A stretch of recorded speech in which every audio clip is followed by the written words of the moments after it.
Alrighty, welcome everyone for exploring telepathy on July 4th, 2026. July 4th being the Independence Day celebration of our independence as a country 250 years ago.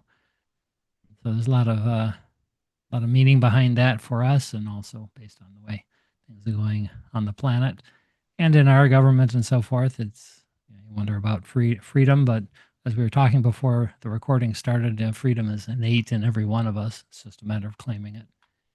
So I'm Kevin Yeah. Young, your host, intuitive coach, admin for the Autism Telepathy Conversations community. Just kind of where this is all originating from. We're up And to when you said, Kevin, when you said it was um, freedom is internal, the first thing that popped in my mind, I put it in the chat window, inherently and eternally, eternally, inherently free. That's what we are. yeah, We just and forget. and you put internally, but Oh, that's yeah. but that is also true. Yeah. Okay. So it was typed the way it was meant to come out. Yeah, exactly. I was thinking about the Abraham, the foundation of existence, which is a three pronged stool, as they say. They said the basis of life is freedom. You're so free you can choose bondage. So the purpose of life is joy, the pursuit of joy. That's why we are here. And although it often doesn't look like it, moving towards anything positive in our lives is the pursuit of joy. It's just where we are on the ladder of emotions. Ultimately, we want to get to joy. And the result of life is growth. You can't not grow. Your higher self is growing with every experience. The question is whether we keep up with our own growth. And if we don't, then we don't feel good. And that's the feedback mechanism of emotions that tells you you're not on your own growth path. You're hanging on to some old belief system, following somebody else's lead, watching the news. If it doesn't feel good, it isn't good for you. And that's the indication that says it's time to point inside a little bit more and say, well, okay, well, if this attention over here doesn't feel good, then let's move it over here. And then what happens is the universe then reflects whatever you're focusing on back to you. And so you actually create the more enjoyable reality. It's a really simple mechanism. And if we didn't have this frontal lobe area, which questions everything and creates memories and overwhelms our internal guidance, we would just be essentially floating along the surface of life in a now moment, following a stream of guidance, of intuition, and pursuing joy a lot more often than we do. But we're also here, and that's what the animals do. They don't have that dense energy ability to go into the future, worry about the past and all that. They're just in the now moment enjoying life. But we're here to explore the depths. So there's nothing going wrong. We're here to go through the challenges, to go through suffering, and to learn to minimize it and to move through it and grow and become more and have better awarenesses and more clarity and become this broader being that we always knew we would be. This is nothing is going wrong. We're not here to get something accomplished. We're here to enjoy the journey and figure it all out, to descend and then ascend back into our aligned, perfect higher selves, but with new awarenesses. And the deeper, the darker the contrast, the negative experiences, the greater the growth. So that's why we created this physical reality, and that's why we chose to come here. So just keep remembering nothing's going wrong anywhere in anyone's life. We all chose the journeys. We're all here for the experience. We can have compassion and love for each other and support those who are looking for support and let those who are not looking for it find their own way, because really, ultimately, it's about finding your own way. It's not a lot of joy in having somebody else tell you what the right path is because you didn't find it yourself, because you're not getting the guidance from your own self and reconnecting with yourself. It took a lot of pressure off of me because I was always the fix it guy in the family. I had to figure out what everybody else needed and support them and make them feel good. And it's all an illusion because I felt horrible, but I thought that's the way life was supposed to be. It's not. That was just the contrast I needed that I set up before I came in with my dad and family and so forth so that I could become who I am now years later. And I'm clear who I am. I'm clear what my purpose is. And now it's exploring it in the now moment, finding out what feels good and doing that realizing I'm doing something that doesn't feel good and stop doing that and then go back to do what feels good. And it's just amazing how quickly, exponentially fast the universe will start to reflect that energy back to you in experiences and synchronicities.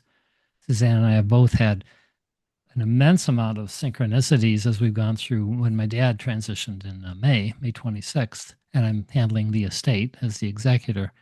Um, Man, talk about the childhood stuff that's come up from that. Like I thought I was over that. Nope. You get immersed back in his apartment, his stuff. It's like, oh, there's that childhood memory again. Thought I was over that. Nope. Okay, so now I got to deal with it, and then family dynamics going on. Everybody's got an opinion or whatever. So all of this, the swirling around the tornado, is about then finding your center in an even more strong way. And what's been remarkable is that my dad was the source of hostility and my diminishment in my life. I mean, it probably is for a lot of you, one parent or the other or somebody. And yet when he left his body, like the same day, um, all that the negative comes from the human part of the consciousness, and that goes with the body. So once the body's gone, that the negative perspective is gone, and now you're back in pure positive energy. I could actually feel the pure positive energy. I felt immense freedom when that transition happened. Like it was just like I'm free in a way I've never felt before, because I'll never have to run into him again. I'll never have to hear his stuff, even though I've healed a lot of it. There's still those triggers, and yet his pure positive energy then showed up and has been with me on and off through all this. And I can let that in because it's not him that I knew. It's him, the broader perspective. Really a lot. I mean, then synchronicities have been happening. So you gotta face those things. And it's ugly. It's painful at times. You can be curled up in a ball, wondering when am I gonna die so I can get off this planet. And then the next day it passes through. And it helps to have help. I've had a lot of help to do this. Like I wouldn't be here today if it wasn't for the various channels and spiritual healers and such that have helped me along the way. So if you're stuck, ask for help. Find somebody who resonates and engage with them, even if it's just in this group or whatever. There's always help when you're ready to accept it. So today's about freedom. And obviously, I have a lot to spew out through me here. I can feel there's a lot of freedom energy. We're here to reclaim that freedom, the reason that we exist at all.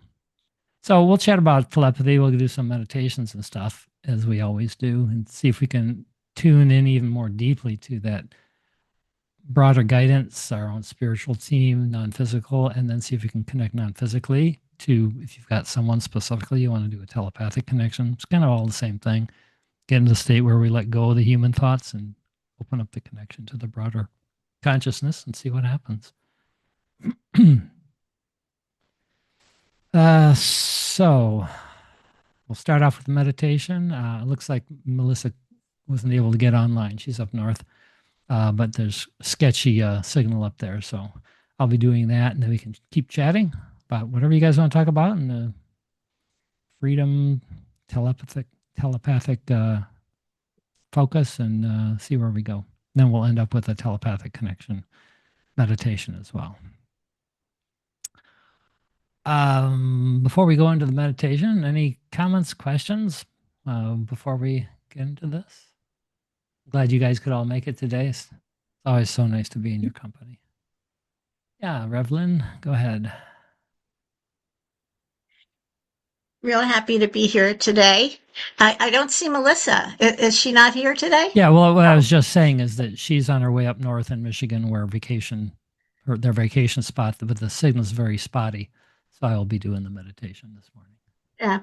So last week, Rob and I went to Maryland, and we were with a small group of dowsers, and it was fascinating because intuitiveness, telepathy, connecting to energy and what's here, the quality of what's here can be done with dowsing. And I usually, when I'm checking for information and clearing non-beneficial energies, I use pendulums and things. But some of these people, they use the dowsing rods.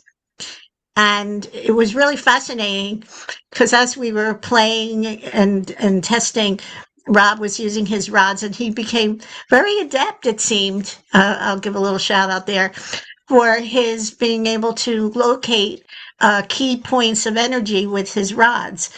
And I see this as all connected. So I wanted to share about that as a means of having fun and learning and being with others in community. Yeah, I love the idea of community, learning new ways to explore connection and guidance too. That's essentially a form of guidance. And Bashar, love what he says about using tools. We all have different tools and support systems and so forth. He calls them permission slips, not in a derogatory way, but simply as a way to bridge to the next level, whatever it is, the next level. And tarot cards, astrology, all of these things for me has been going to channeling workshops and that kind of thing. Whatever feels right to you, it gets you to open up and tune into your deeper connection is perfect for you. If dowsing sounds like a good thing, dowsing is where you hold rods that move freely and you let them kind of guide you.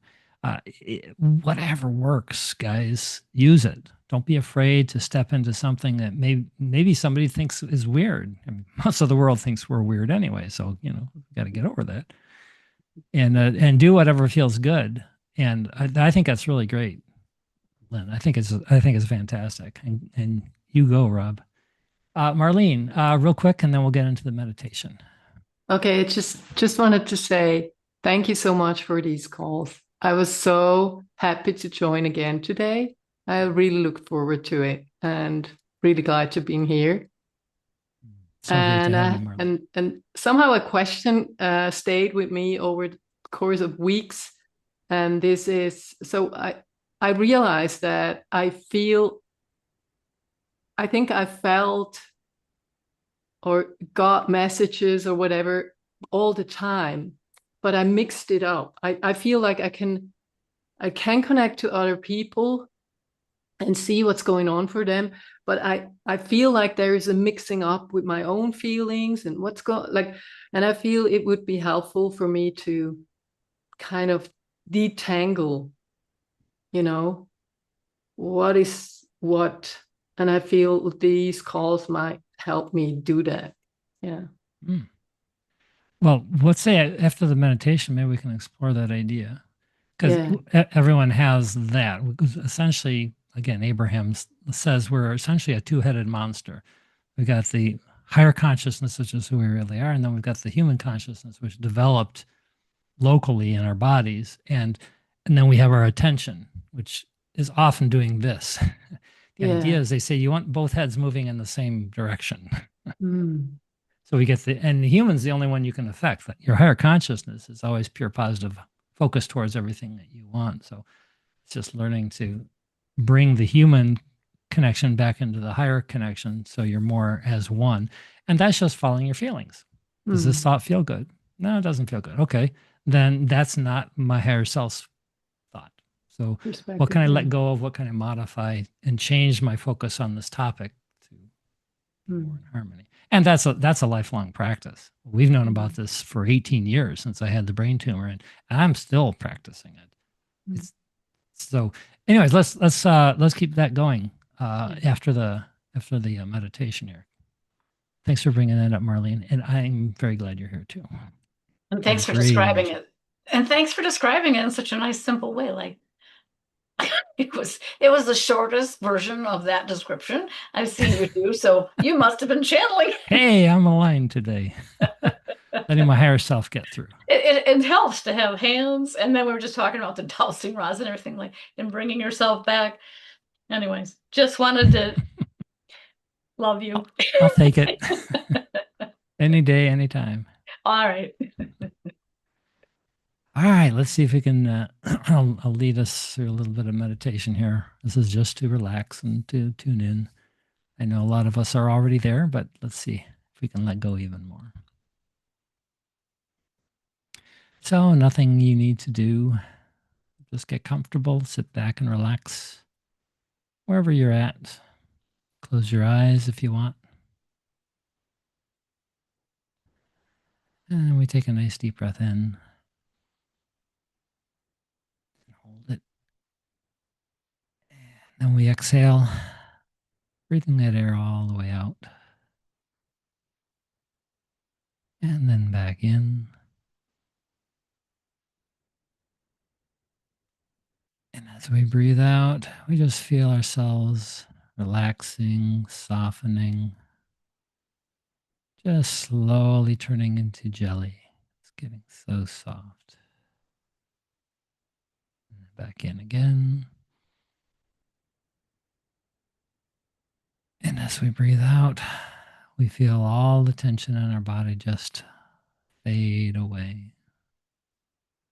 Feel a lightness starting to happen in our bodies, in our minds, in our souls. Each breath takes us a little bit deeper, a little bit more relaxed.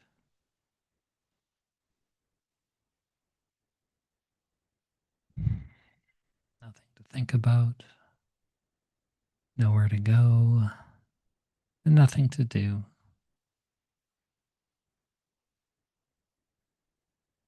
Just being here in the now moment.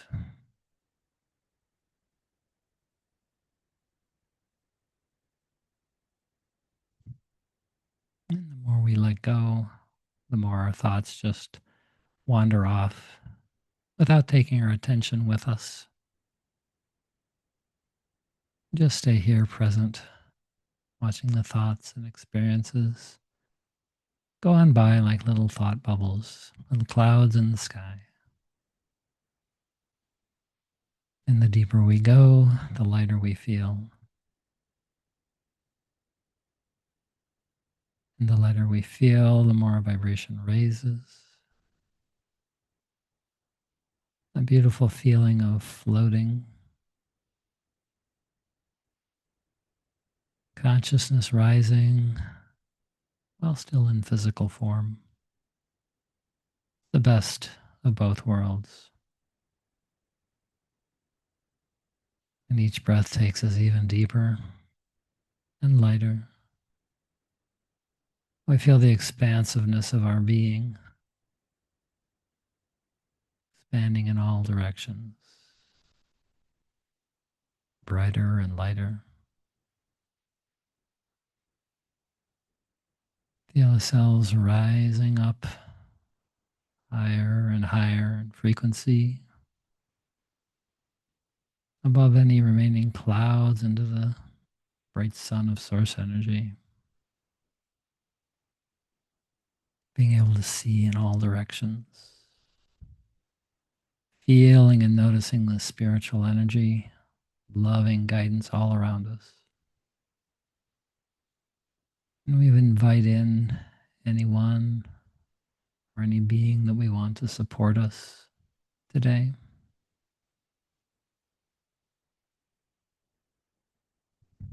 Feel them getting as close as we want, feeling the immense love, guidance, support that they have for us flowing in. We allow that connection to go deep into our hearts, penetrating the protective surface that we tend to put up. I'm watching it just dissipate, turning into a vapor and floating off as that beautiful love penetrates deep into our souls. We just breathe it in.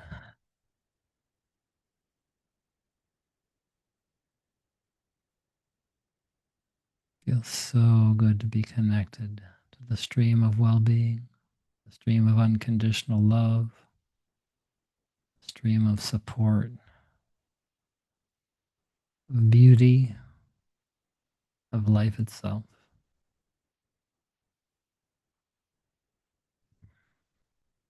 And in this state, connected to the stream of all that is, we can go anywhere,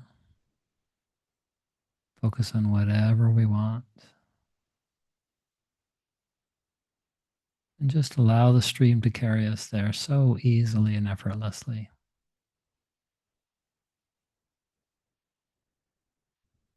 Shifting our attention, just like gently moving the sail one way or the other, and then floating in that direction. One joyful experience after the next, after the next, after the next. Never needing to take a dip in the water very deeply before popping back up again and just floating to the next exciting experience and the next and the next. Remembering that nothing serious is ever going on. There's nothing to worry about. We make such a big deal of everything, and there's just nothing going wrong here. So we can lighten up on ourselves, let go of the judgments that we picked up so many years ago of ourselves, letting go of that unworthiness, that shame and guilt, this old dense energy that just has no place anymore. Just watching it float away. I'm feeling the lightness as we toss every one of those old burdens off. Just like tossing the ballasts off of a floating balloon. Get lighter and lighter and go higher and higher. Nothing can hold us back. Nothing can weigh us down in this light, bright, vibrational state of pure positive essence.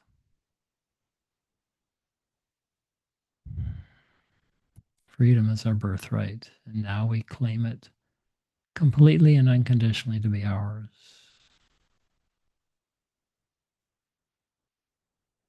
And as we take that deep into our hearts,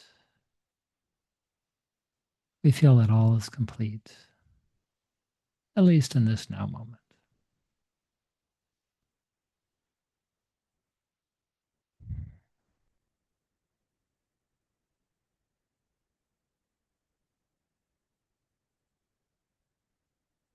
And now it's time to bring our consciousness back down into the third dimensional bodies, 3D realm, while keeping our connections wide open to the broader realms so we can be an integrated being experiencing heaven on earth, enjoying the body and the higher mind in union as one. And whenever you're ready, you can open your eyes and take a deep breath and relax.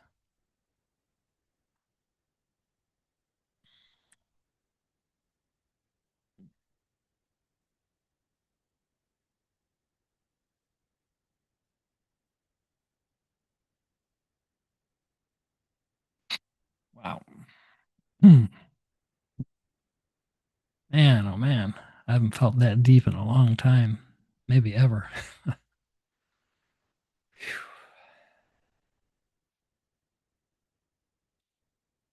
God, I can feel the energy going through my face.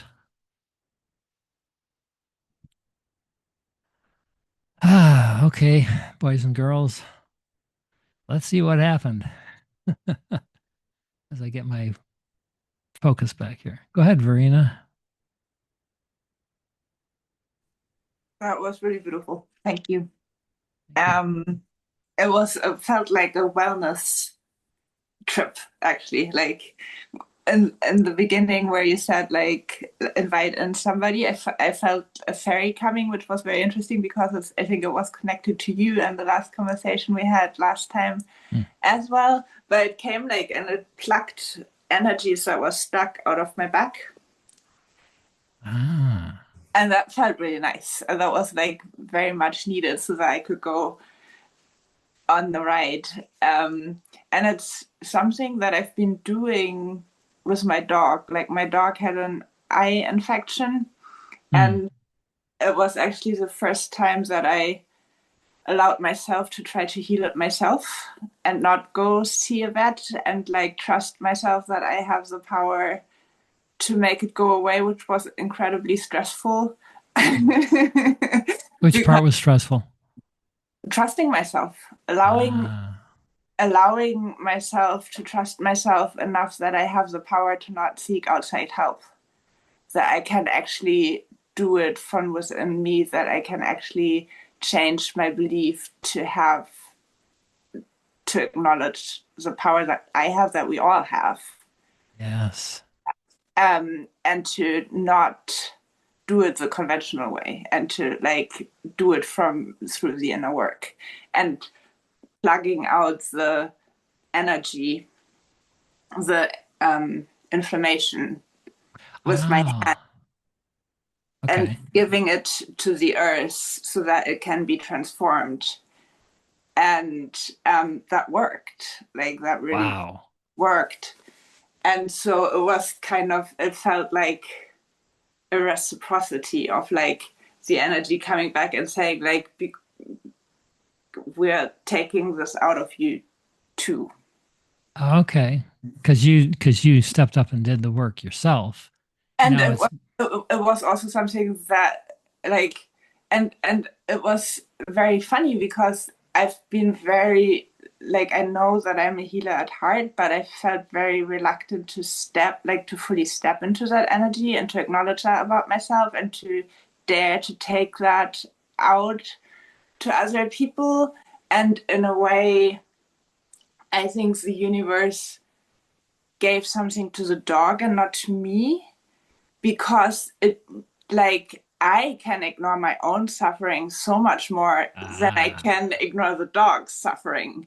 right. And like that, like seeing the dog in pain is so much more painful for me than having something myself. Right. And so it was like a real mystical experience I was going through the last couple of weeks of like trying to like hold myself, to trust myself, to be myself, and to channel that energy and to move that energy so that the dog can heal, and that and to accept that as my own lesson, because it's like incredibly painful when you're like, if I'm not doing this, then the dog is gonna suffer. And so like Ah, to take all of that out and to allow myself all the feelings that are related to that, and to feel through them and to process them and to come back to love every time for myself and for the dog, and to heal it with love, and to just with love and just with energy, wow. and to work through that. So that was kind of, but obviously that had like left some stuck energy in me here, which is fine, which I can now process. But like, it was nice to have some of it removed now. You can also feel the support that you have, maybe. Yeah. Right. Yeah.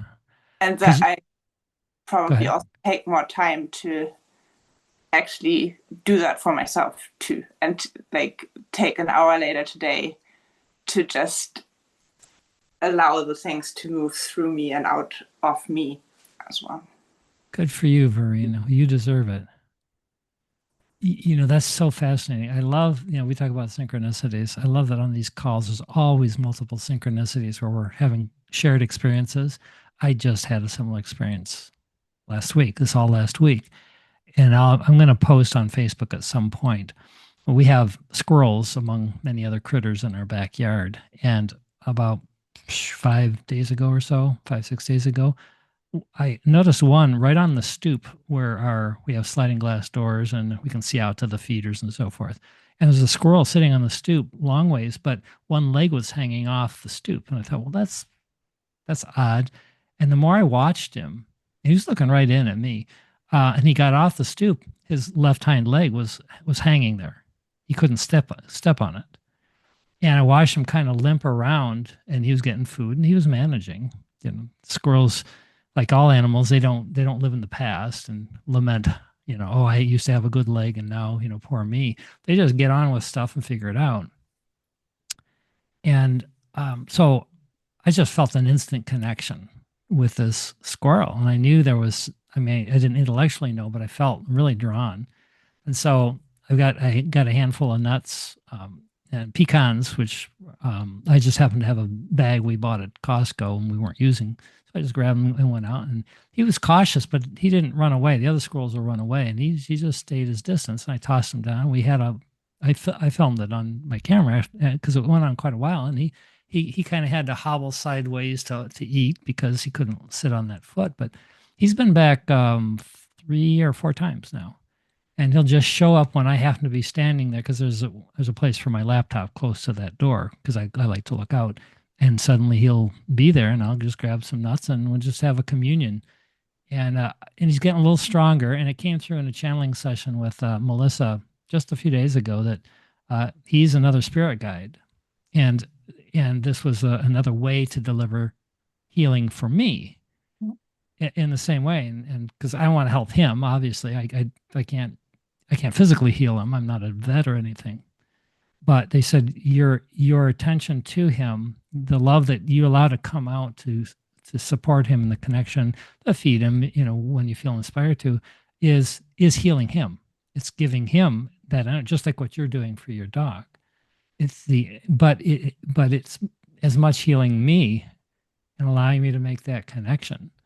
And I hadn't really thought about it before, but I can really feel that because it's allowing me to open up a level of compassion specifically in that area without taking on the burden of, oh, poor sad squirrel and getting all sad about it, but rather keeping the aligned state of we're all here for our own journey, including that squirrel. And he created this reality in co-creation with me, partly to help, but also so he could figure out how to be a better squirrel so that he could learn how to deal with 3 legs for a while. And the guides told me he's just sprained. It's not broken. He said he did it on a fence and he'll be better.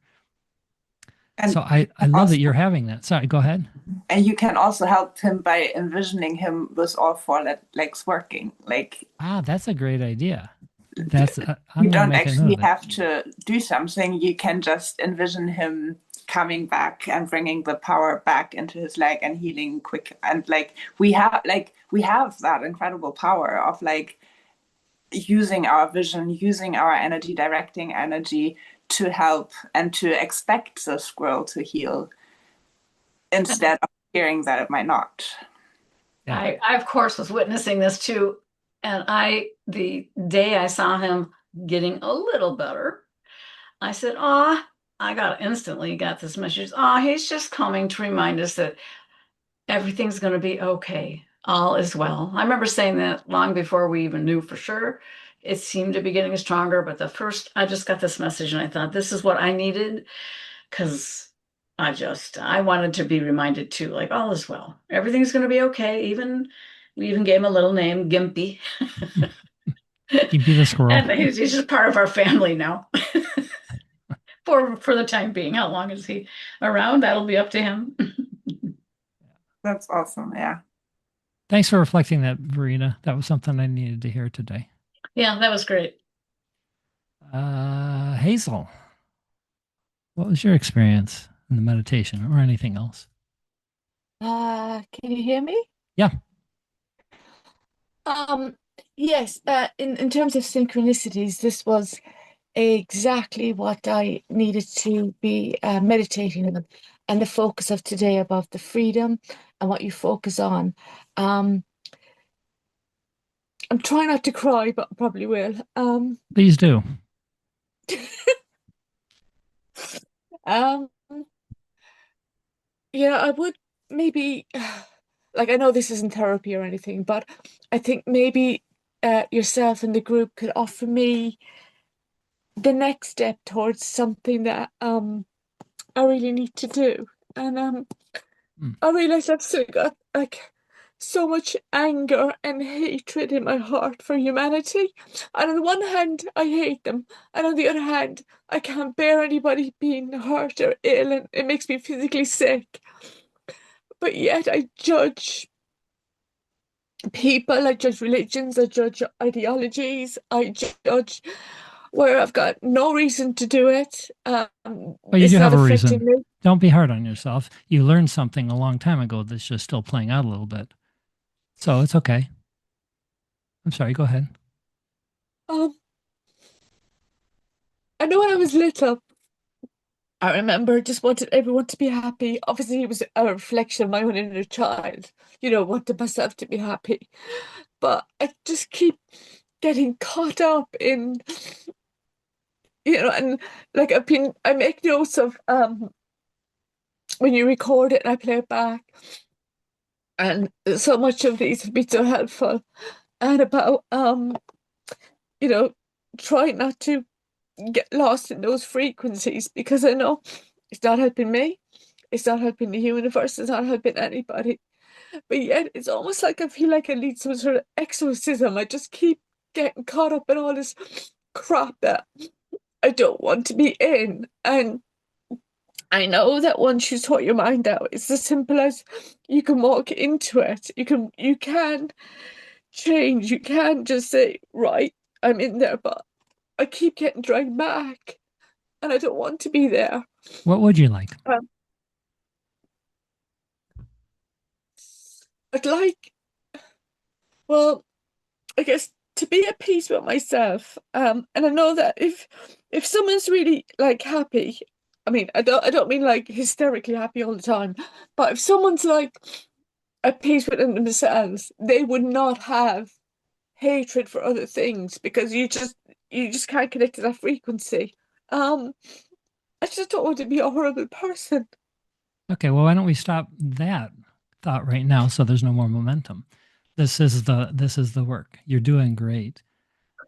The biggest thing we all have been trained to do is to judge ourselves. And that simply came from other people who were judging themselves but couldn't face themselves. And so they judged us instead. They deflected it onto us. And then we, as children, we take it on. And then now we see there's a right and wrong way to be. And I'm not doing it the right way, but I can't figure out how to do it the right way because they told me I shouldn't do it this way. But this way is natural. It's natural to feel hatred when you're feeling powerless. It's the next step up. If you look at the emotional guidance, which maybe I'll pop it up here in a second, fear, powerlessness, grief, guilt, shame are at the very bottom. There's as disconnected as we can be from my higher selves. There's nothing wrong with being there. It's part of the journey. When we figure it out, you have to go there in order to come back. So that you got to go. We all go there. Okay. I've had many moments like that. But to go from powerlessness and fear and self-judgment up to joy, you've got to go through hatred, rage, revenge. You've got to go through the anger part. That is the next step on any topic that is we're focusing on, like at others in this case. But society says, no, don't do that. That's bad. It's bad to feel hatred. It's bad to feel revenge and judgment. And so there's no place to go. All you can do is go back to powerlessness. You never get past that Yeah. to come back into alignment. This was huge for me because I was stuck there most of my life. That's where this brain tumor came from, being stuck in powerlessness and so angry at people. It's doing all this stuff to me. But then like, no, I'm the problem. This is all shame and guilt. Boom, back, up, down. And eventually it manifested into physical form, as it always does. All illnesses and conditions that manifest come from this process, some version of this process. So what I invite people to do, and I do myself a lot, Suzanne can vouch for this, is I allow myself to intentionally get really angry when something reflects that back on me as being powerlessness or fear or guilt. Guilt's a horrible one. And I just literally can get really angry. I don't do it around Suzanne or anybody, but I do it. I can go in the bedroom. I can scream into a pillow. I can hit a mattress. Cardboard boxes are great. You take a baseball bat or a screwdriver because you're not hurting anything. It's a cardboard box. But letting the anger come up, if you give yourself 15 seconds or maybe a minute of feeling the anger without judging it, you'll go beyond it. It only takes less than a minute of truly allowing yourself to have the anger, hatred, rage, revenge energy before you'll feel the relief. And it will go away. People say, well, if I just let myself get angry one time, I will never stop. I will be angry the rest of my life because there's so much inside here that I haven't expressed. But that's not true. You haven't felt it. So you don't know what's on the other side, but I'm inviting you to try it, Hazel. Find something. Really, mattresses and pillows and things like that are great for screaming into and hitting. And as guilty as you feel, as shameful as you feel, do it anyway until at least 1 minute goes by on the clock. See what happens. You're a great person. All of this, the magic that I see in you, which you let us see sometimes, you shine that beautiful light of yours, is a result of how much challenge you've been through. Verena's got a book there that might be language of emotions. It is all about emotions. Okay? And my invitation is open to anybody on this call. If you want to reach out to me privately or messenger and just ask for a nudge or something, or or even a chat, let me know. I mean, I'm going through this whole thing with my dad's estate. I'd love to talk to any of you privately, because you guys are a bright shining light in what I'm going through, which is I've had these same moments as well. Does that shine any light on it or no? Yes, yeah. It's I think that, like you said, as long as you I remain feeling guilty and bad for hating myself or others, it's never going to go anywhere. I'm just going to be caught in that loop. But if I can let it out and release it from the body and then come back into now, that could be the break in the pattern, because I just want to break the pattern because I know my soul isn't like this. I mean, nobody's soul is like this. It's just I seem to have caught myself up into this, like a lot of, like, I guess unhealed trauma, because it's still stuck somewhere and I just need to What's stuck release up it. here is simply Yeah, thought patterns. yeah. It's belief systems which came from repeated thoughts. And think of how often you repeated that same thought pattern of I'm not good enough, or I'm whatever it is, thousands of times. Some people, we go through this all day, every day for decades. And it takes time to heal that. So again, giving yourself a little break, a little less judgment about how long it takes, and all of that stuff is just all part of the same program. Nothing's going wrong. Yes, your inner being is pure positive energy. It's the lighthouse that you always knew would be there, that you always come back to from your human perspective, right? And the emotions tell you where you are in the journey.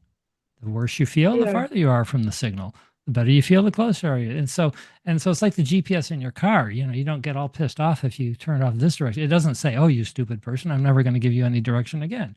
No, it just says, "No, turn left now instead of turning right." And it just keeps guiding you and guiding you and guiding you. It never gives up on you. So don't you give up yeah, on you. That your question, I think everyone here can relate to this. We all get stuck in the basement of the emotions, and it's like we can't get our way out no matter what we do, and just letting go of the struggle. Sometimes that's all you got to do. Thanks for being our guiding light here, Hazel. Hmm. So good to talk about this stuff. This is what the world needs to hear, in my opinion. There's so much, people want so much relief and release, and they just don't know these things. It's a simple system that couldn't be simpler for us, and yet it's so hard because of what we've been taught, what we've taken on, and now we do to ourselves. That's where the work is. But hey, you found your way to your community. We're all here in the community. We're all helping each other find our way. Angela, what's up? What did you experience? Yeah, that was awesome. This has been an awesome call. Even before you started recording, I was like, oh, this is going to be a good one. This is already starting off great. So thank you for everyone who's made it what it's been so far.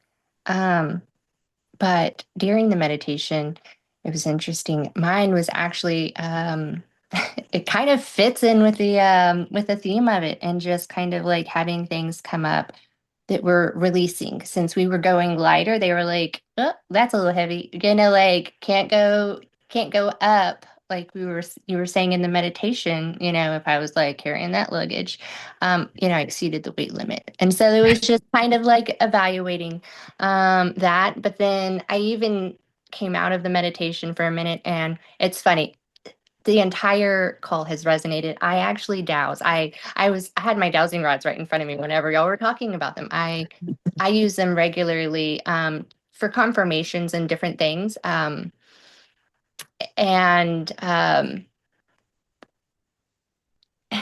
and so that was something. But anyways, I kind of was like going over a couple of things that were coming up, and then I was like, okay, you want me to put it down and go back in, huh? Because it was just very strong. And you were saying who you wanted to come in. Well, I was seeing these different flashes of like different races of beings from other universes. But it felt like there was just one. And so then to come to find out, like, like they showed me that it was like a hybrid, but not a hybrid with a human. It was just a hybrid of all of these beings, include like and like together. And so essentially they were saying it was like my higher self, but it was it was like a collective of all of these different so therefore that kind of, and so it was just funny the way that it was put. But yeah, that was my experience there, and then just really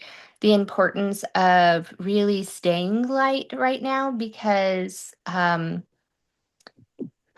I know that like this month is a big astrological month and calling for change. I know right now Pam Gregory has been sharing a lot, and Stefan Burns. I don't know if you're into astrology or the sky stuff, but um, this month is calling for change, and there was even you know so I even heard this exact phrase from a channeler, and she said that if you don't expect to change this month, then you're in for a surprise. But if you expect to resist the change this month, then you're in for a rude awakening because everything, and if you think that the earth is calling for volcanoes and eruptions around, like all that stuff is also coming up within us, And so think about how like everybody's kind of had a little bit of a release in a sense with even the dog. And I was going to tell you, I connected with the dog too, because yesterday, I was washing my dog who she's just having some like it's funny that I know that we're connected and they and sweet thing because of how my reality just operates with my body and my extent my health and this and that. I just don't experience like things within my body anymore. And so my dog also just being an extension of who I am, she is showing me things with her skin to show me to cut back on sugar and this and that. And so they I was communicating with her during her bath yesterday with this special shampoo that she told me to give her. And I literally looked at her and I was like, hey, I am like doing all that I can and that I know to do, like if I'm missing anything, please just find a way to put it in words for me. I literally dry her off. I come inside and I get a text message from my best friend, and she says, can you call me? And I call her. And 2 minutes into the conversation, she goes, hey, I think I just need to tell you real quick. I just heard that Piper needs omega-3 oils. And I was just like, are you kidding me? Like, I didn't even tell her I gave my dog bath. I wasn't even we weren't even talking about dogs. And so it was just like the final piece of like, it was just so beautiful. And so this whole call has been beautiful and very enlightening and just supportive in ways that you can come being like, oh, I need support today. I am having a beautiful day and enjoying every bit of this. Not necessarily like on a like national holiday kind of scale, but on a personal scale, like I'm actually home alone for the whole day. I was home alone last night. I'm going to be home alone tonight. And I woke up and I just thought, this is like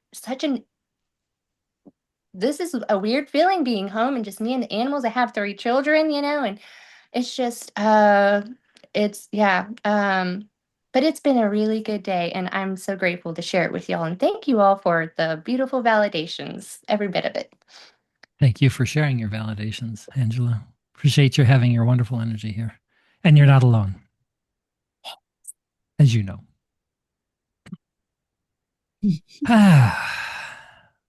Robert, go ahead.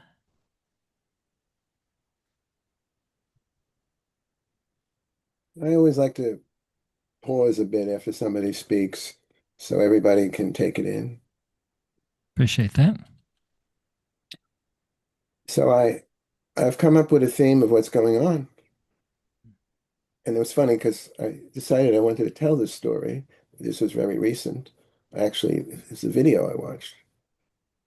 And I'm going to call it the inevitability that's not inevitable. So Hmm. the dog can be healed. The squirrel is fine. Mm.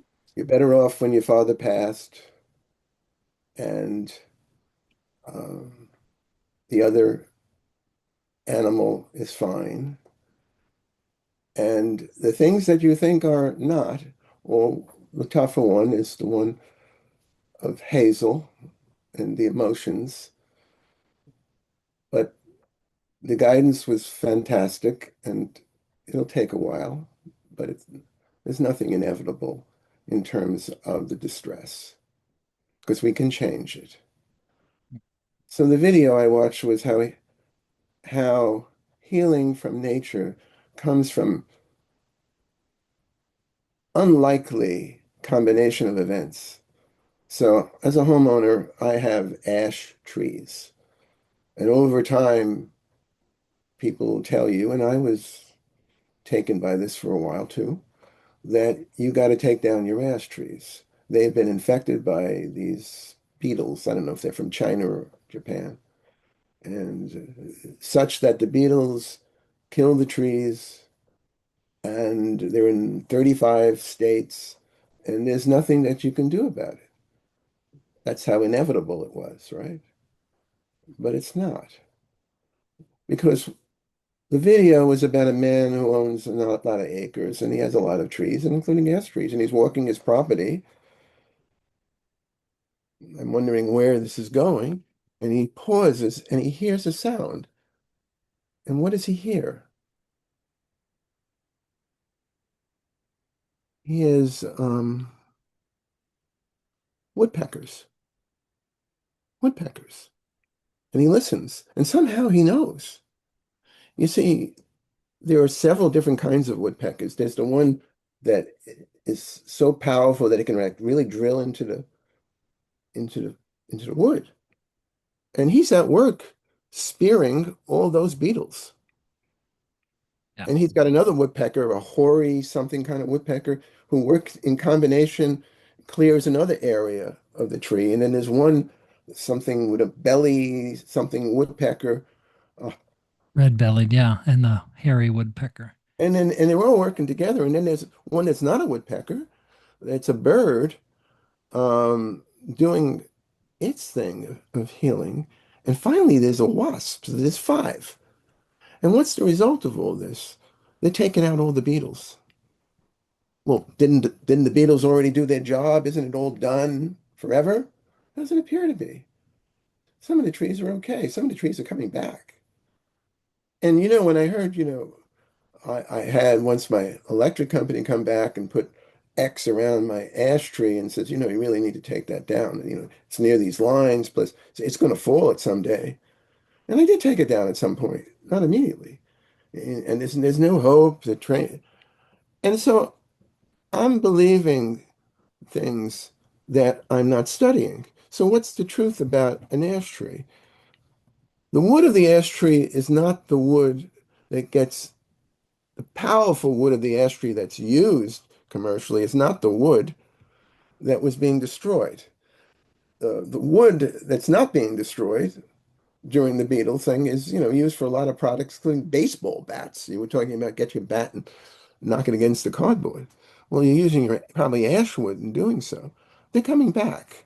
And I don't know how inevitable they're coming back, but it was not inevitable that they were going to all die out. And, Right. and I took it down as an ash tree, you better take that thing down, you know, okay, eventually, okay. Um, and, you know, I said my neighbor uses a lot of wood because he burns for his energy. Let's give it to my neighbor. And he was grateful in taking it, but he said, the wood now is not really that good anymore. But he's wrong. He's just wrong. He's like a survivalist. He's like one of these guys. And normally when he's going to give me a lecture on nature, he's usually right on top of things. But I was surprised to find out and pleased to find out that nature can heal and it can come from the kind of things when we have a wooden house, when the woodpecker hits our house, I said, oh my God, what's he doing now? What kind of damage is he causing? I go out and I sort of like make a sound and the woodpecker runs away. I don't know what he was up to. He was doing his woodpecker stuff. Yeah, He's a maybe you have termites. maybe, maybe. When Just you kidding. think, yeah, well, no, but when you think that something is a destructive force in nature, it may not be the case. And it's like the wake-up call of just not needing to be in more harmony of what's going on out there, not being stuck with belief systems, not looking carefully, not opening your eyes, not looking at it in a different way so you can create a different image and understand things differently. It's all about using the internal force to look at things, and then when you learn things, you can create things totally different. Maybe these ash trees don't have to fall, Yes, maybe. As you said, the inevitability concept is a human concept. The only thing inevitable is that we're eternal. which is the irony. Yeah, it's the irony, right? Because You see, when you start knowing that, it's not even an irony. It's like of course. of course, of It comes of course. course. I was just mentioning yesterday something, I guess to my stepson, or maybe I mentioned it to him. I was mentioning it that I actually think I mentioned it to Lynn. So much of my life has changed. So much of my life had no knowledge of all these abilities and concepts and the way you create something. And you start off, the internal does all the creation, but say that line 25 years ago, how many people would have any clue what you're saying? Say it to other people, they'll have no clue even today. And now all hope, all um, focus, and using awareness and intention to participate in co-creative work is all stemmed from we are all co-creators, and everything can change. I could say everything can change for the better, possibly, but it certainly can change. We're not stuck with stories. It's not inevitable. Yes, that's such a great point. And if there's something that humanity could know right now, it is that if you're stuck in financial problems, if you have a terrible disease, if you're in a relationship that's harmful, none of it has to stay that way. There's work in shifting your focus so that you don't attract more of it.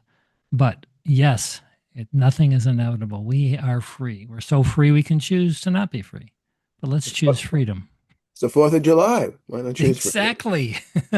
Let's celebrate the freedom part.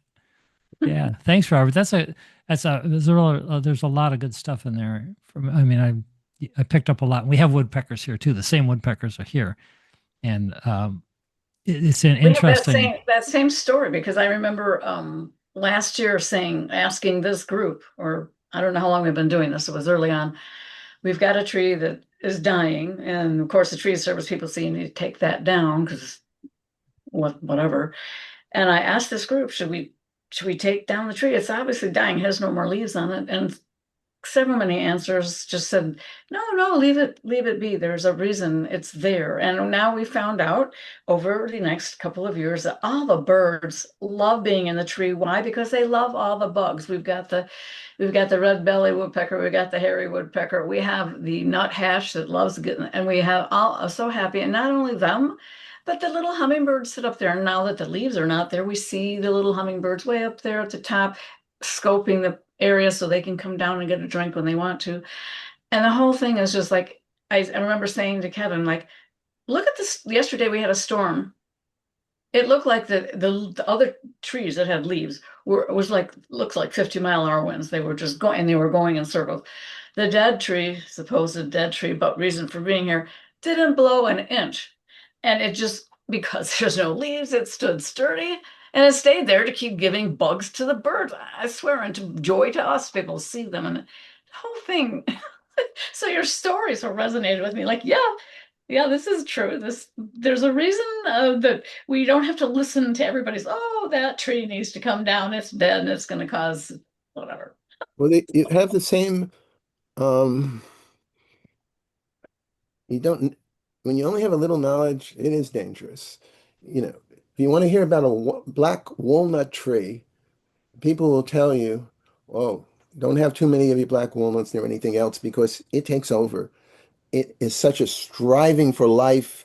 It just, makes other trees near it not grow as well. And that's true.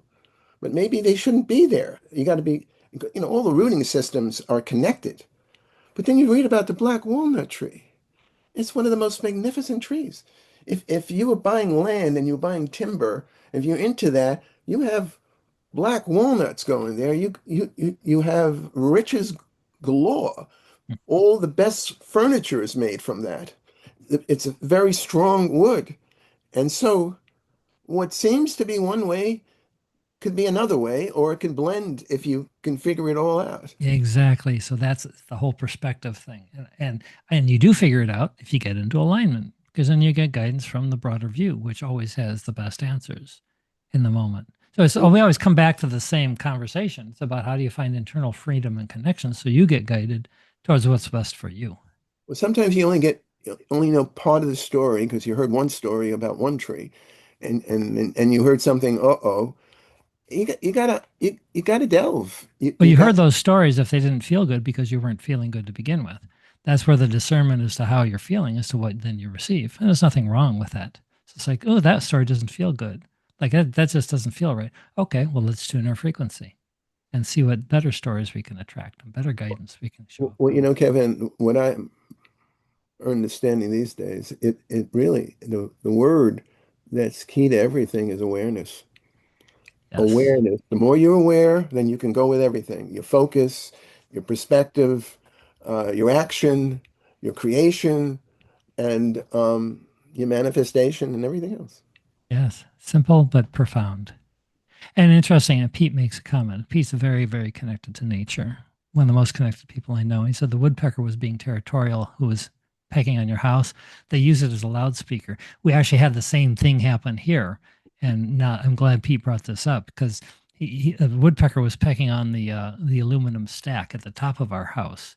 And that thing is like yelling at the top of your lungs because it's like you can hear it in the whole neighborhood when he's pecking on that thing. Of course, he's drilling a hole in it too, which I wasn't happy about.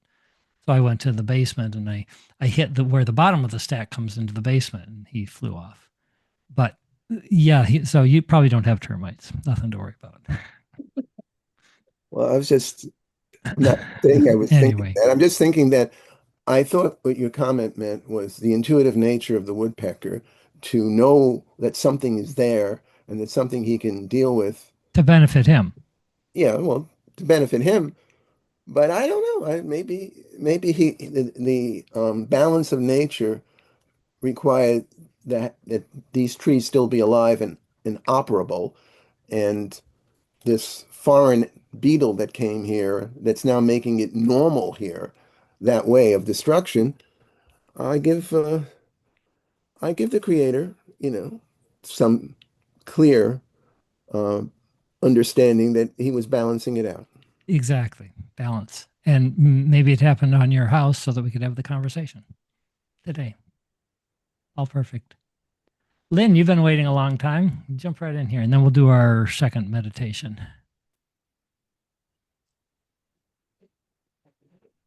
This has been a very rich day, of course. So, for the last 8 months, on the first Saturday and the third Monday of each month, I've been offering circles for inner and global peace on Zoom. And I chose not to do it today, even though today is the first Saturday. So this would be a day that I'd be offering 7 a.m., 2 p.m., and 9 p.m. Eastern Time in the hopes of accommodating all of us wherever we live. So I just wanted to mention that. And anyone who is interested, just send me an email and you can receive the links and attend any of the inner and global peace circles.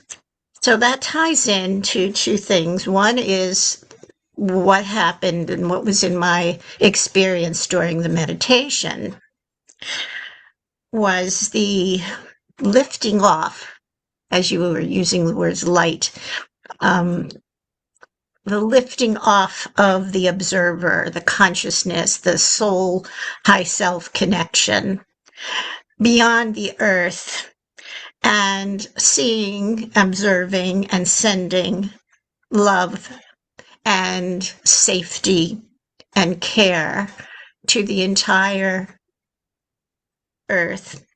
And as I was observing and sending this healing, this love, this safety, etc., more beings and more beings, observers and those in the intention, was in the unlimited expanse of omniverses or whatever it's called, including unusual beings from wherever they may have been. And as that was happening for the earth, all these other places or planets or whatever they are were also receiving this. So this was an interdimensional, multidimensional realm, etc., experience of sending that, being that, and sending that, and sharing that love, peace, safety, etc. So you gave me the opportunity to hold my own inner and global and beyond global experience with this group, because I am so aware of the synchronization of what happens when we spend some moments of time with these loving intentions. And I'm getting chills as I'm saying that. And I so appreciate the opportunity to be here with all of you. And the additional thing is, as it's been 8 months that I've been doing these, and they're free, of course, and all I need is an email. The venerable monks have been walking for peace, those from Texas and those from other countries. And in recent times, just this week, 30 of them in Thailand were walking. And as of now, I've just seen 12 of them who were struck have died. And so the significance of those leaving, there seems to be, at least it just appears, and maybe it is a thing or not, there's many good, peaceful, radiant souls leaving. Well, they're And I want to transitioning. They're not going anywhere. transitioning. And I fuse, and this is another thing that was coming up, the bowing to each of us, the bowing to all these souls, the bowing to all of us whose sentience, heart, and knowing is for sharing the love, sharing the peace, sharing the intention of this being why we're here. We're here to be, experience, and share love, safety, and a sense of connection so that no one feels alone. And to be able to be synchronistically available for those who need to feel the connection. Well, as long as we don't sacrifice our own feeling in the process, yeah. You can't pour from an empty cup. That's one of the things that sometimes comes up with those who are in this profession, a monk or other religions. Sometimes they feel they have to sacrifice themselves on behalf of others, and there's can be some disconnect in that if they're not careful about first allowing the love within themselves to fill up their own cup, and then you are love, and so those who are ready to receive it will certainly benefit, but those who are not ready for it will be annoyed by it. So it's important to not care what you're getting back. Am I helping this person? Are they recovering? Oh, wait, I did something wrong. I better change what I'm doing so that they feel better. Well, now your own vibration goes down. You lose your connection to love itself. It's a weird thing. I've experienced both sides, and now I'm coming back into the side that says you've got to not care what they think or what they receive. You, of course, there's love and compassion for everyone's suffering. I don't like seeing anyone suffering, but I know it's my suffering I'm seeing when I see suffering. It's not theirs. And in that process, then I am the most benefit to people. You can't get it wrong. So I'm just blathering off about what's works for me. And I've heard recently also that there are a lot of people who are transitioning off for this cycle, even if they're young by our definition, because they want to come in new with the new energy.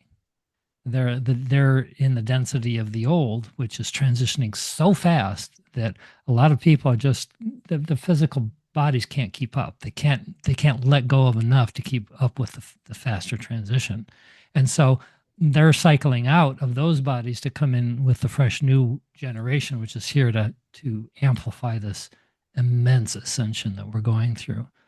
So when you're in a body or not, doesn't matter when you leave, how you leave, you're going to be back. I find a lot of peace myself. I don't know if anybody else sees it that way, but I find a lot of peace. And when my dad transitioned, he was 95.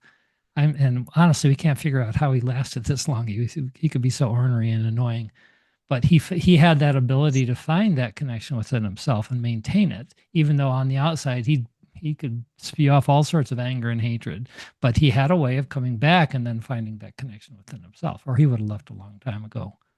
And I can feel the pure positiveness of him. So anyway, I totally agree with what you're saying, Lynn. We're all here for this beautiful, loving journey. I did want to add that I totally agree about not affecting ourselves from giving from an empty cup. I'm also very aware that the receiving of care, support, and love occurs when a person is ready to receive. That the stages of change are very, very much a part of wherever we are on any aspects of our life and existence. And so there are people who, even when the support is right there and available, they don't see it and they don't accept it, or they judge it, or they think there's an ulterior motive when it may not be ulterior motive at all. It's coming from care and love. So the receiving of the care is connected to where that person's consciousness is. Totally. And thank you for mentioning about the leaving in whatever way, in whatever time, let's say the monks or whomever are leaving for that kind of new purpose or repurposing. That's a new way of my viewing it as well. So thank you. That was very great. And I'm looking forward to hearing Pete now. Yeah. Yeah, Pete, we'll wrap up this conversation with you and then we'll do another meditation and see if we can blow our own doors off here. Go ahead. It's all about love. Yes. And we're not talking love, the human love. Never mind the human love. We've hijacked that word to mean so many wrong things. Maybe a small part of what real love is, true love. But can anything truly be wrong? No. Just curious. No, it's a journey. But you can get stuck. You can get stuck. You get stuck in definitions. You can get stuck in the human constructs of what we've made something to be in our own small way. But I mean, all I really wanted to say is, everyone must learn to love themselves genuinely, in spite of who we think we are, who other people think you are. Sweep all that aside and just dive straight into big love, the love of source. And you cannot love until you love yourself. You cannot emanate true love until you have that love within you. And it's so vital of just looking at yourself with stillness and all your faults and misgivings and regrets and whatever they are, and just just love yourself and learn from it, but love yourself. As soon as you like embrace the big love,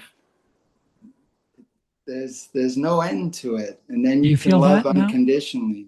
Are you feeling that within yourself now? I Self felt love. that way for about a year and a half. What brought you to that, Pete? If you don't mind my asking. Well, it was a meditation, it was a vision, and it was being embraced by the full love of Source. It's just it's indescribable. Once you're there, there's nothing else. You don't want to leave it. And the difficulty, let's say, as a human, is bringing that back. And the more it touches you, the easier it is to bring it back. So this comes into another thing that I've mentioned in the messages a couple of times is stillness. It's so important to be still. Stillness to learn about yourself, to reflect on yourself, to look inwards. Because once you find that stillness, then you will find that love. Yes. And once you find that love, then you can spread that love. Because it's not your love. It doesn't belong to us. It belongs to Source. And we are Source, aren't we? And we are Source.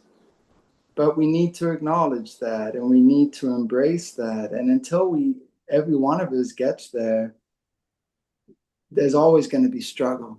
There's always going to be struggle anyways. We're human. We have egos. It's always going to happen. But once you touch that love, the struggle really evaporates. So that's stillness. I mean, like I said in the message, watch YouTube less and find stillness more. Like I don't know how many I watch YouTubes. We all do. I bet we do. I think this was probably going to be posted on YouTube. But instead of watching an hour of YouTube, say to oneself, I'm just going to go meditate for an hour. Hey, I just allocated 1 hour to watch this YouTube video, whatever it is. That's not important. What's important is finding your stillness. So don't watch the YouTubes. I mean, keep watching them to some degree, but go. You just carved off that time. Now go meditate and find stillness and find love. So maybe what Don't you're don't saying don't is, don't seek someone else's definition of love, and don't even listen to my definition of love.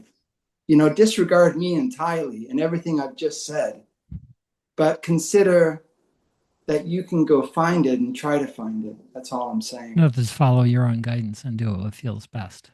Follow your own guidance. Exactly. But you can only Perfect. find your own guidance in stillness. That I know for certain. Nice. Verena says input, output, stillness. Love it. Thanks, Pete. Perfect way to wrap up that part of the conversation. So let's do a quick meditation for telepathy. We're obviously going to go past the bottom of the hour. So if anybody needs to drop off, we certainly understand. And then we'll see where we go. But one thing I'll just put this in the chat here. Let's not look at it right now. But I'm going to have a chance to talk with some people about all of this stuff on a podcast in a couple of weeks. And if you wanted to share some of your perspective on telepathy and intuition, you're welcome to join us. I just popped it in there. So let's do our meditation here. So this is going to be very brief, just a few minutes. So we'll just see if we can find that stillness that Pete was talking about at an even deeper level and see if we get even deeper connections. All right, so nothing we have to do other than just relax and close our eyes. Take a moment to settle in and breathe in. And back out again and finding that natural state of flow, that state of relaxation. And again, letting go of any thoughts as we breathe out.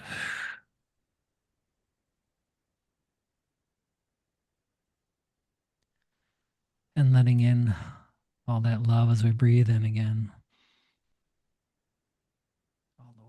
depths of our being and breathe out any of those old thoughts and habits and stresses and worries. Breathing in the love of Source to fill our whole bodies. And breathing out the old belief systems that we picked up from others that no longer serve us. In and out. Finding our own speed, our own natural rhythm. Surrendering any control. Feeling the flow of Source take over. Flowing to and through us. Cleansing, purifying our cells and our bodies. Just letting go of every thought, every feeling that no longer serves us, flowing like rivers right out through our hands and toes and fingers. All gone.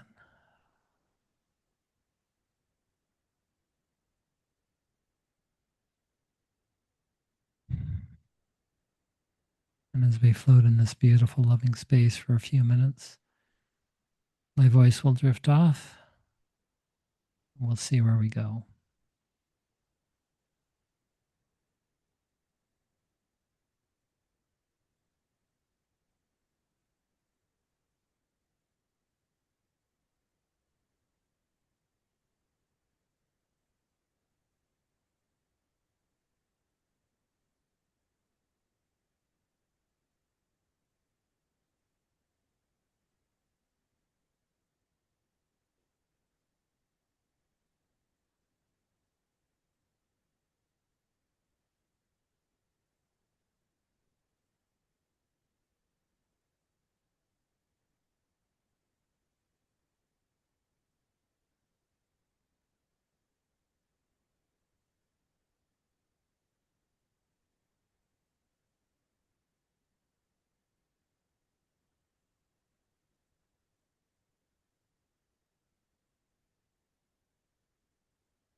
Let's bring our focus back into the body.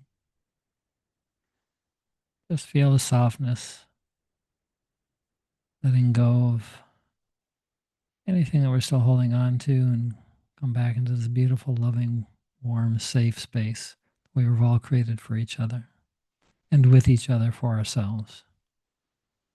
All is well.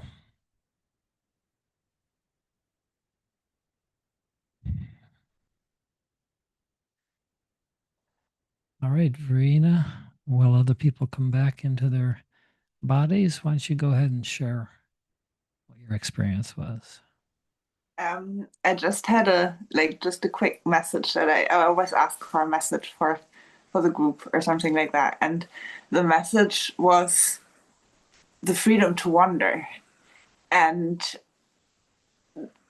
that ties in, I think, also with Robert's story, like really questioning the storylines. And this is something that I've been thinking about a lot, especially as we're moving closer to open contact. And because we are gonna be dealing with so much more than like this is something that has been like part of my own personal journey, but that I also see many people like the idea of the people from outside of our world coming in to help us and to uplift us, but actually it's just going to be so much more complex. And because everything is, we have source energy that splits, and the polarity is always there. And that is something that we see play out on Earth, but that is also something that is beyond everything, and that we will encounter in ourselves. As long as we have the duality in ourselves, we encounter it wherever we look. And so it is going to be so crucial to not believe what we will be told, like what we are told, but also what we will be told, and to allow ourselves and to not take that too seriously as well, to not let that get us into fear or anything, but like to come back to the freedom to wonder, to want, like with every encounter, with every interaction, to be like, is this in alignment with my heart? Ultimately, is this in alignment with love? Is this in alignment with my heart? Then we always have the right, like that's where we always find the right guidance, no matter what anybody else is saying. But like the freedom to wonder, no matter how many people are saying this, how many people are doing this, like connect to the heart and connect to the love and choose that whatever comes up, and you cannot go wrong. Like, and there you go. Oh, I love it. Yeah, and that's going to be a big thing. We've got to keep in mind that there are plenty who are in power who are going to be threatened by the idea of extraterrestrial support coming onto this planet, because as you say, they're not coming to destroy us. They could have done that eons ago, long before we had nuclear weapons. Any ETs who show up will be here to support us in this expansion. So I there don't will think be people. everybody will support us, but I think that a lot of people will support us, and that it's like that's why it's so important that we align with love whoever we encounter inside and outside of here, and like choose wisely. Yeah. Yeah. It's the same conversation we've been having for the whole call, really. It's the guidance is inside. Yeah. You got to clear out what the brain is thinking and the fears and so forth, and just keep going back, and just keep practicing that until it becomes the dominant way of being guided. Yeah. That's brilliant, because as you say, it's inevitable. They have been here. The presence will become wide scale before we know it, and then things will change. Marlene, go ahead. Thank you. So this fly is going around and around here. It's so funny. In the second meditation, it started to go around me, and then it sat on my face, and it crawled, and then it's dead. And I remembered what Verena was sharing and about kind of something coming and picking things out of you. And I was like, oh, maybe this fly came to pick some stuff up and yeah, get it away from me. And I was like, yeah. And the interesting thing is it doesn't have to be heavy lifting. A fly can do that. That was the Oh, message. yeah. Oh, I love Yeah. that. Yeah. It doesn't need like, hard um, tools or anything. It really can be a small fly just going around your head and taking it Uh, with I love take that. it with it. Well, I've, Yeah. I've certainly had those experiences myself, and it used to bug me, obviously, and you get bugs in your face. Nobody wants that until you see that meaning. When I had my first intuitive style call with a medium, probably 12, 13 years ago, my mom came through. She was the very first one out of anyone that connected with a medium, and they talked about, well, do you notice little spots and little bugs around? And I said, yeah, I had been noticing. He said, well, that is spiritual energy coming through, and your Mm, mom will be part of that. And it took me a long time to really accept it, but now I can be, we can be in a restaurant, and not that we go to really crafty restaurants, but inevitably a fly or something will show up and land on, it's always on either the back of my wrist, or it'll just hover there for a moment in my face and then disappear. And I've even had bees and other things do that, like they'll yeah. hover right in my face. And I used to be terrified of bees and spiders and all that.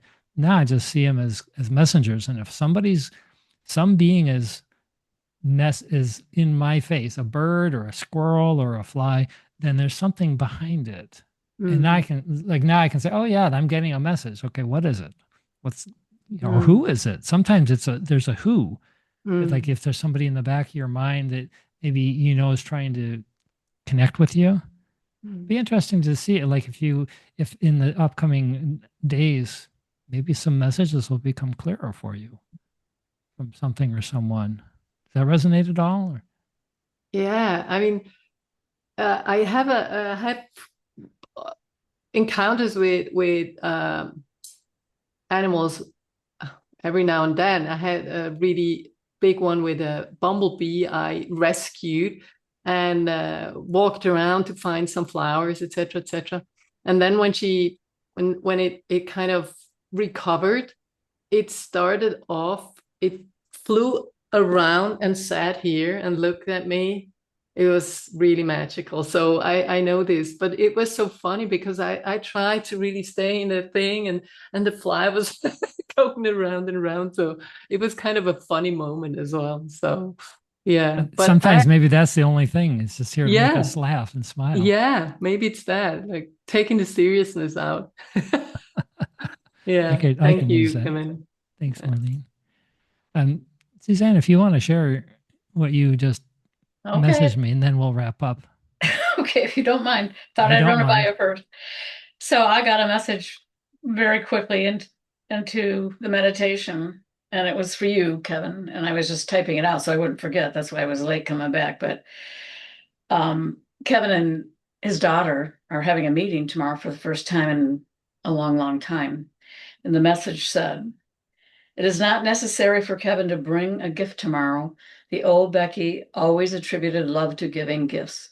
She may subconsciously or consciously be expecting a gift, but the thing we want to share with Kevin is the gift. I'm going to start crying because his authentic self, bringing his authentic self to the meeting, is the most important gift that he could ever bring. It didn't make me cry when I got it, but it's making me cry when I read it.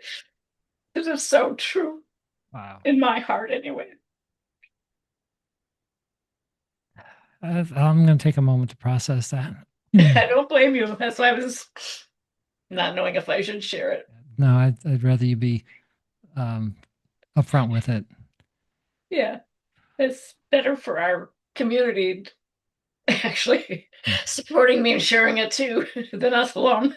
Yes, it's been a long journey, and Yeah. I haven't felt like I really wanted to share too much about it because it is sort of private between me and my daughter. But that being said, there's always a broader message for all of us in reconnecting and being, as you said, the authentic self. Yeah, that has a whole lot of meaning. Thank you for sharing it, Suze. I appreciate it. Well, thank my guides. I thank your guides and you for delivering it. All right. I'll accept that. All right. All right. Well, I think that's it's time to wrap up here before I fall apart. Well, thanks everybody for making this such an amazing call. I really felt depth like I haven't felt before, both in the meditations which you guys pulled through and conversations of vulnerability, authenticity, alignment, empowerment, and obviously pure love from everybody. It's amazing, just truly amazing. And what a perfect day, a day of freedom in the US and maybe reclaiming of our own freedom as individual souls here on our journeys. All right. Well, that's all. I'm going to stop talking. Thanks again, guys. Love you all. See you in a couple of weeks. Namaste. Have a great weekend. Bye bye. Thank you Take so care. much. Bye, Love you all. guys. Love you too. Mhm.